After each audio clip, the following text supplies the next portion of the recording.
Hello student, तो मैं हूं पंकज चौरसिया और आप देख रहे हैं कॉन्सेप्ट लैब, जहां हर कॉन्सेप्ट को बनाते हैं easy and exam ready. Class यदि आप 10th क्लास के स्टूडेंट हैं और 10th मैथ्स को बिल्कुल इजी और आसान तरीके से सीखना चाहते हैं और साथ ही एग्जाम में 100 आउट ऑफ 100 मार्क्स अचीव करना चाहते हैं, तो ये वीडियो सिर्फ आप लोग के लिए होने वाला है। क्योंकि आज के इस वीडियो में हम पढ़ने वाले हैं ट्रिग्नोमेट्री के बारे में। क्योंकि 10th क्लास में आए हर एक स्टूडेंट के दिमाग में ये ख्याल आता है कि ट्रिग्नोमेट्री भाई बहुत डिफिकल्ट चैप्टर है, लेकिन आज के इस वीडियो में आपको ट्रिग्नोमेट्री को मजाक बना के रख दूंगा। इतना आसान, इतना इजी तरीके से पढ़ाने वाला हूं और हर कॉन्सेप्ट को बिल्कुल जीरो लेवल से समझाने वाला हूं, ताकि आप बोलोगे कि मजा आ गया सर। आखिरी में आप ये बोलकर जाएंगे सर इससे बेहतर आई थिंक कुछ नहीं हो सकता है। समझ में आ रहा है कि नहीं आ रहा? और इस चैप्टर के अंदर हम completely NCERT exercise, all example, important question और चैप्टर से बनने वाले PYQ जो कई सारे एग्जामों में पहले आ चुके हैं, उन सारे क्वेश्चन पे आज हम काम करने वाले हैं बिल्कुल इजी और आसान तरीके से। बस आपको वीडियो में लास्ट तक बने रहना है।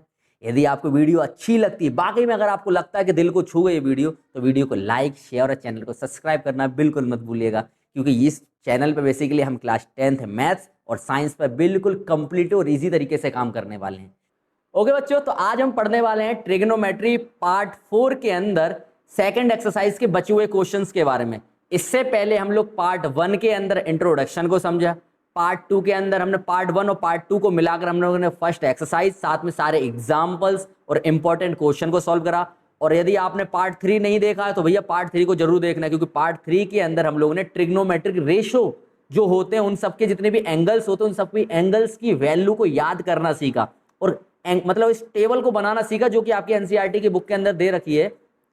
यहाँ पर आपके जितने भी ट्रिग्नोमेट्रिक रेशियो होते हैं ना, जैसे कि मतलब sine cos tan cot sec cosec, इन सभी के जितने भी एंगल्स होते हैं, मतलब 0 डिग्री, 30, 45, 60, 90, इन सब की हमने सारे ट्रिग्नोमेट्रिक रेशियो की एंगल्स की वैल्यू याद करना, प्लस इसको मतलब कैसे ड्रॉ करते हैं, हमने सारी चीजों को हमने पार्ट 3 के अंदर देखा है, मतलब बनाना सीखा है। यदि आपने पार्ट 3 यदि नहीं देखा है भाई, तो जरूर देख लो, क्योंकि आप यदि उसको देखोगे और उसके बाद आप पार्ट 4 देखोगे ना, तो बहुत ही ज्यादा यूजफुल रहने वाला है। क्योंकि यहाँ पर भी हम लोग वही चीज होने वाली है कि यहाँ पर हम सारी वैल्यू को पुट करेंगे, और आप यदि डायरेक्ट ये वाला पार्ट देख रहे हो तो आपको डाउट ये होगा भैया कि सर जी ये वैल्यू एक्चुअली में आ कहाँ से रही है। तो यदि आप पार्ट 3 देख लेते हो तो वहां पर हम लोगों ने बेसिकली एक टेबल को ड्रॉ करना सीखा था, जहां पे हम लोगों ने जितने भी ट्रिग्नोमेट्रिक रेशो होते हैं सभी के एंगल्स की वैल्यू को याद करना भी सीखा, मतलब किस तरीके से हम आसान तरीके से याद कर सकते हैं। मैंने वहां पे ट्रिक भी बताई थी कि सर यदि आप साइन की और टेन की यदि आप टेबल याद कर लेते हो, तो साइन का मतलब रिवर्स फॉर्म कॉस के अंदर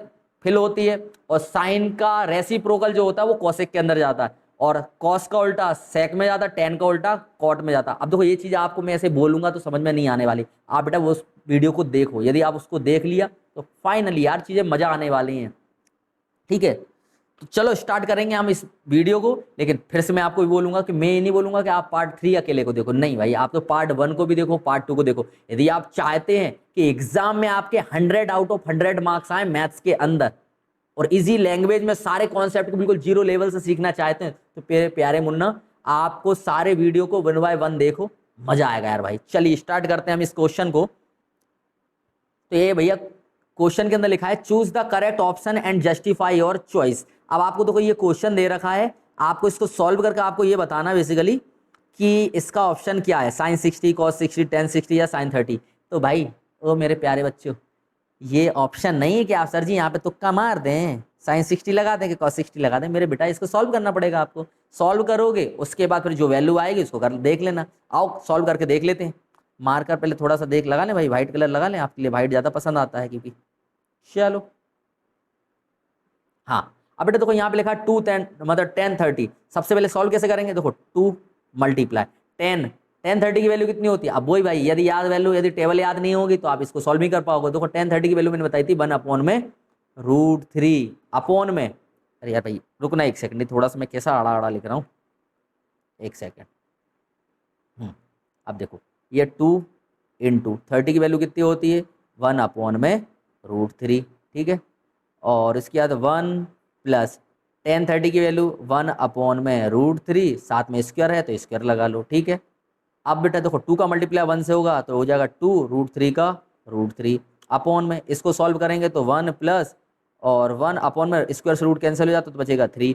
बेस सेम करने के लिए हम 3 का ऊपर और 3 का नीचे मल्टीप्लाई करेंगे तो आपको क्या मिलेगा 2/√3 अपॉन में 3 हो जाएगा कॉमन और ये हो जाएगा 3 बन जा 3 प्लस का 1। अब देखो यहाँ पर देख लेते हैं इसको सॉल्व करेंगे तो देखो ये हो जाएगा आपका 2 अपॉन में √3 और ये हो जाएगा आपका 3/4 प्लस 1 4 अपॉन में 3। अब बेटा मैंने देखो ये चीज़ सिखाई थी, मैंने आपको सेकंड मतलब थर्ड वीडियो में बताया ना कि यदि ऐसा लिखा हो a अपॉन में b अपॉन में c अपॉन में यदि d लिखा है तो बताइए कैसे को हम कैसे लिख सकते हैं। a अपॉन में b तो ऐसे ही रहेगा, a अपॉन b तो ऐसे ही रहेगा, लेकिन ये जो डिवाइड में c अपॉन डी है इसको उल्टा करके लिख देंगे हम क्या d अपॉन में c और ये मल्टीप्लाई में चला जाएगा वैल्यू है ना, उल्टा कर देते ना तो ये सामने लिखा जाता है और मल्टीप्लाई में, वही चीज़ यहाँ पे करूँगा मैं। 4/3 है इसको मैं उल्टा कर दूंगा तो ये हो जाएगा 2 अपॉन में √3 मल्टीप्लाई का साइन लग के हो जाएगा 3 अपॉन में 4। आया समझ में, मतलब 3 चलेगा ऊपर 4 आ जाएगा नीचे। क्लियर हो गया। अब आप देखो 2 2 जा कितना होता है 4 एक चीज़, और मुझे बताओ 3 को मैं क्या लिख सकता हूँ, तो आपने पढ़ाया सर जी सेकंड वीडियो में कि 3 के अंदर 3 को हम लिख सकते हैं √3 इंटू √3। यदि जिस बच्चों को ये चीज़ पता नहीं है तो यहाँ देख लेना बेटा कि हम 3 को क्या लिख सकते हैं √3 इंटू √3। एक्चुअली में 3 को नहीं लिख सकते, हम किसी भी संख्या को ऐसे रूट में लिख सकते हैं 2 बार, ठीक है। तो यहाँ पे मैं लिख दूंगा 1 अपॉन में √3 इंटू √3 अपॉन में यहाँ क्या है 2। देखो एक रूट से एक रूट क्या हो गया कैंसल, तो वैल्यू क्या निकल के आ गई √3 अपॉन में 2।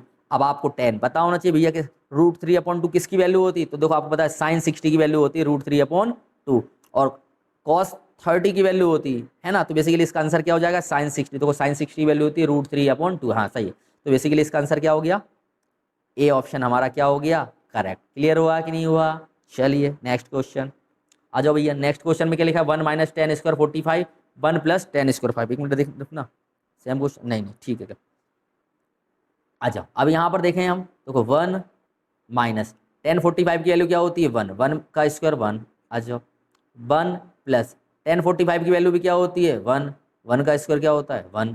अब यहाँ पर अगर हम सॉल्व करें तो 1 का स्क्वायर 1 तो 1 - 1 और 1 + 1 का स्क्वायर 1 1 और 1 क्या हो जाएगा 2 1 में से बन जाएगा तो 0 0 को 2 से डिवाइड करेंगे तो आंसर क्या आएगा 0। क्या आएगा 0। अब मुझे तो भैया कि आपका देखो ऑप्शन में है डी, लेकिन देखो 10 90 की वैल्यू भी क्या होती है नॉट डिफाइंड 0 और ऑप्शन में भी यहाँ पे क्या दे रखा है 0। तो देखो यहाँ पर तो आंसर दे रखा है तो 10 90 का जो फॉर्मूला होता है देखो 10 होता है हमारा 0 नॉट डिफाइन मतलब 0 1/√3 1 √3 और नॉट डिफाइंड, मतलब इसका ऑप्शन में आप क्या लगा सकते हैं 0, मतलब बेसिकली इसका आंसर क्या है 0। तो ये 0 लगा सकते हैं। नॉट डिफाइंड चीज़ें थोड़ी सी अलग हो जाती है ना, तो इसका आंसर क्या हो जाएगा 0 ऑप्शन। ठीक है, तो ऑप्शन डी आपका क्या हो गया करेक्ट। क्लियर हो गया बच्चों, वेरी गुड। चलो नेक्स्ट क्वेश्चन। अब देखो लिखा है sin 2a = sin a is true when a = 2। अब देखो इसमें ये बोला है कि हम a की जगह पे ऐसा क्या वैल्यू रखें कि दोनों आपस में क्या हो जाएंगे एक दूसरे के इक्वल। तो देखो आप मुझे बताओ यदि मैं a की जगह पे क्या रखूं। अब आपको पता है यदि मैं a की जगह पे रखूंगा 15 मतलब 15, तो 15 का मल्टीप्लाई 2 से होगा तो 15 दूनी 30। तो sin 30 की वैल्यू कितनी होती है, तो sin 30 की वैल्यू होती है हमारी 1/2। लेकिन यदि मैं इधर 15 रखूंगा तो आपको पता है 15 sin 15 का हमने ऐसी कोई वैल्यू पढ़ी नहीं है कि तो कोई आएगा ही नहीं है, मतलब ये दोनों आपस में एक दूसरे के इक्वल नहीं आएंगे। लेकिन हमको ये चीज़ पता है यदि a की जगह पे मैं रख दूंगा 0, a की जगह यदि मैं रख दूंगा 0, 0 का मल्टीप्लाई 2 से होगा तो sin 0 क्या होता है 0। यदि ये 0 रखूंगा तो sin 0 भी क्या होता है 0, 0 का मल्टीप्लाई 2 से होगा तो मेरे को दोनों साइड क्या मिल जाएगा 0। समझ में आ रहा है कि नहीं आ रहा है, तो आ जाओ भैया। अब यहाँ पर आप कर सकते हैं ऐसा कि लेट कर लें यदि हम कि a बराबर मैं क्या मान लूँ 0, तो यदि मैं 2 sin 2 इंटू 0 = 2 sin 0। अब sin 0 का 2 से मल्टीप्लाई होगा तो देखो 2 sin 0 = 2 sin 0। sin 0 की वैल्यू क्या होती है 0, तो 2 का मल्टीप्लाई 0 से होगा और 2 sin 0 की वैल्यू भी क्या होती है 0। दोनों साइड हमको क्या मिलेगा 0 = 0, मतलब हम सर जी a की वैल्यू क्या पुट कर रहे हैं 0 डिग्री। आया समझ में, इसलिए ऑप्शन ए आपका क्या हो जाता है करेक्ट। क्लियर हुआ कि नहीं हुआ, वेरी गुड। चलो नेक्स्ट क्वेश्चन। अब आ गया 2 tan 30 degree -1 tan square 30 degree. इसको कैसे सॉल्व करेंगे, वो वैल्यू पुट कर देते। देखो 2 इंटू tan 30 की वैल्यू क्या होती है 1/√3 1 - tan 30 1/√3 स्क्वायर है, स्क्वायर चढ़ा दो, पहली स्टेप कंप्लीट हो गई। 2 का 1 से मल्टीप्लाई करेंगे तो 2 में क्या आएगा हमको √3।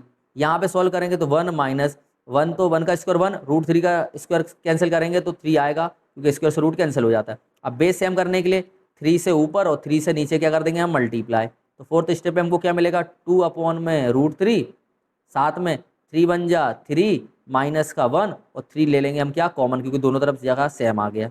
अब फिर से वही 3 में से 1 जाएगा तो बचेगा 2, इधर देख लो 2/√3 अपॉन में 3 में से 1 जाएगा बचेगा 2 अपॉन में हो गया 3। अब इसको भी उल्टा कर दो, ये क्या हो जाएगा 2/√3 मल्टीप्लाई 3/2। देखो इस 2 से 2 कैंसिल और इस 3 को मैं क्या लिख सकता हूँ, इस 3 को मैं लिख सकता हूँ √3 इंटू √3 लिख सकते हो बाबू। एक रूट से एक रूट कैंसिल हो जाएगा तो आंसर क्या आ गया, √3। बताओ अब आप मुझे बताओ रूट किस किस की वैल्यू, √3 किसकी वैल्यू होती है, तो ये हमको बताया कि tan 45 की वैल्यू होती है। tan 45 है क्या, आई तेरी tan 45 तो है ही नहीं आंसर में। चलो कोई, हाँ tan 60, नहीं tan 45 वैल्यू तो 1 होती है, क्योंकि हमको बताया tan 0 tan 30 1/√3, tan 45 हमारा होता है 1 और tan 60 होता है √3। तो बेसिकली इसका आंसर क्या हो जाएगा, ऑप्शन सी, मतलब सी हमारा क्या हो गया करेक्ट आंसर। आए समझ में बच्चों? ओके बच्चों, तो अब हम स्टार्ट करते हैं नेक्स्ट क्वेश्चन। नेक्स्ट क्वेश्चन हमारा क्या है, if tan a + b = √3, tan a - b = 1/√3, find the, मतलब a + b जो है वो 0 डिग्री से बड़ा है और 90 डिग्री से छोटा है, तो find the value of a and b। बाबू देखो एक चीज बताऊं मैं आपको, ये क्वेश्चन बहुत इंपॉर्टेंट क्वेश्चन है, बिकॉज ये क्वेश्चन आपके मतलब 10th बोर्ड, इस बोर्ड एग्जाम में ही आया था ये वाला क्वेश्चन है। तो इस क्वेश्चन को और सॉल्व कर लेते हैं अपन। इसी साल ये वाला क्वेश्चन आया था, मतलब 2025 में। ठीक है, कैसे सॉल्व करेंगे, देखो सबसे पहले क्वेश्चन में जो गिवन है पहले गिवन लिख लो, tan a + v इक्वल क्या दे रखा है, √3। अब इसको क्या लिख सकते हैं अपन, tan a + v, √3 किसकी वैल्यू होती है tan 30 में, तो आपको पता है tan के अंदर √3 किसकी वैल्यू होती है, तो tan 60 डिग्री की वैल्यू होती है। ये चीज़ जस्ट हम पहले क्वेश्चन में करके आया कि √3 बेसिकली 60 डिग्री की वैल्यू होती है। ठीक है, अब देखो ये tan से tan क्या हो गया कैंसिल, तो हमको a + v = क्या मिल गया 60 डिग्री। इसको नाम दे दो इक्वेशन नंबर 1। नेक्स्ट अब क्वेश्चन में और क्या गिवन है, then tan a - b equal दे रखा हमको 1/√3। तो 1/√3 किसकी होती है, tan 30 की वैल्यू। तो tan a - v = tan 30 degree. tan से tan कैंसल, तो हमको a - b की वैल्यू मिल गई 30 डिग्री। इसको नाम दिया इक्वेशन नंबर 2। अब यहाँ हम क्या करेंगे, एडिंग इक्वेशन 1 एंड 2। क्लियर, अब एडिंग करेंगे तो ये हो जाएगा a + b = 60 डिग्री और a - b = 30 डिग्री। ऐड करेंगे तो देखो ये हो गया 2a, प्लस से माइनस कैंसिल हो जाएगा और ये 6 30 90 हो गया। ठीक है, तो a की वैल्यू क्या निकल के आ जाएगी 90, 2 मल्टीप्लाई में यहाँ के आ जाएगा डिवाइड में, इसको 45 टाइम में काट देगा, तो a की फाइनल वैल्यू हमारे पास आ गई 45 डिग्री। ठीक है, a की वैल्यू तो निकल गई। अब हमको निकालना है किसकी वैल्यू, v की वैल्यू। v कैसे निकालेंगे, देखो आपको पता है इक्वेशन नंबर 1, तो फ्रॉम इक्वेशन 1, इक्वेशन 1 क्या हमारी है, a + b = 60 डिग्री। तो a की वैल्यू हमारी यहाँ पे 45 पुट कर दूंगा, प्लस v = 60 डिग्री, तो v की फाइनल वैल्यू क्या निकल के आ गई 15। क्लियर हो गया कि नहीं हो गया, तो ये हमारा फाइनली क्या हो गया, a और b की हमने क्या कर दी वैल्यू फाइंड कर दी। क्लियर हो रहा है आपको, तो ये हमारा फाइनल आंसर हो गया। तो आपको क्वेश्चन समझ में आ गया होगा, बहुत इंपॉर्टेंट क्वेश्चन है क्योंकि एग्जाम में इसी साल आया था, तो भाई एग्जाम में आने के चांसेस हैं इसके, या इस टाइप का क्वेश्चन दे सकता है वो आपको। ठीक है, ओके, तो ये वीडियो को हम यहीं तक रहने देते हैं, मिलेंगे नेक्स्ट वीडियो में जहां पर हम ट्रिग्नोमेट्री के आगे के क्वेश्चन को सॉल्व आउट करते हैं। जय हिंद।